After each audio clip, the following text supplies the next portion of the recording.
রাত খালি পেটে না খেয়েছিলাম, এখন তো মনে হচ্ছে পেটের ভিতরে আগুন জ্বলছে। আচ্ছা স্যার, আপনি কাল যখন আমাকে ঘুম পাড়াতে এলেন তখন তো একবার আমাকে জিজ্ঞেস করতে পারতেন যে হিমানি তুমি কি কিছু খাবে, তোমার কি খিদে পেয়েছে? তা না, আপনি কি করলেন? আপনি সোজা বেরিয়ে গেলেন, তাও দরজাটা আটকে দিয়ে বাইরে থেকে। কি খারাপ মানুষ আপনি। না মানে সরি সরি, আমার এটা ভাবা উচিত ছিল, কিন্তু আমি কি করব?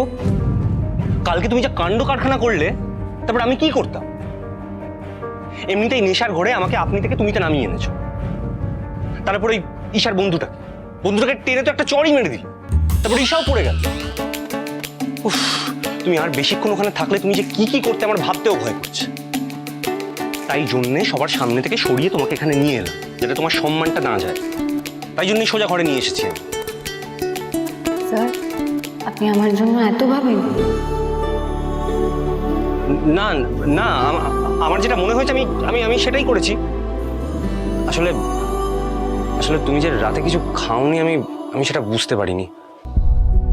তাহলে এখন কি হবে? রান্নার লোকও তো আসেনি, তুমি খাবে কি? কি আর হবে স্যার, আমার জীবনে তো এমন কোনো মানুষ নেই যে আমার খিদে পেলে আমার মুখের সামনে খাবার ধরবে। নিজেকেই রান্না করতে হবে, নিজেকেই খেতে হবে। সবই ভাগ্য, বুঝলেন তো স্যার। যাই আমি চেঞ্জ করে কিছু একটা রান্না করি আর কি।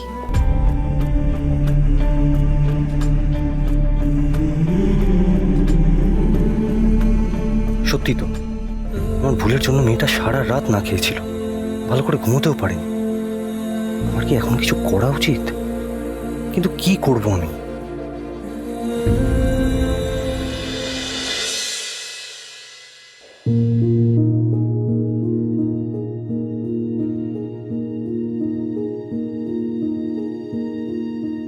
বললাম আমার খিদে পেয়েছে, সারা রাত আমি কিচ্ছু খাইনি।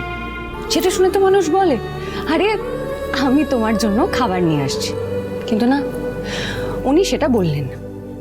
উল্টে উনি বললেন আপনি যে না খেয়ে আছেন আমি সেটা বুঝতেই পারিনি। এবার কি হবে? কি আবার হবে? আমাকে রুটি বানিয়ে খেতে হবে। রুদ্রর আমাকে মনে নেই বলে ভুল করে পার পেয়ে গেল। এই যদি আমার পুরনো রুদ্র হতো না, তাহলে টের পেত না। অবশ্য আমার রুদ্র আমার সঙ্গে এরকম করতোই না, নিজে হাতে খাবার এনে আমাকে খাইয়ে দিত।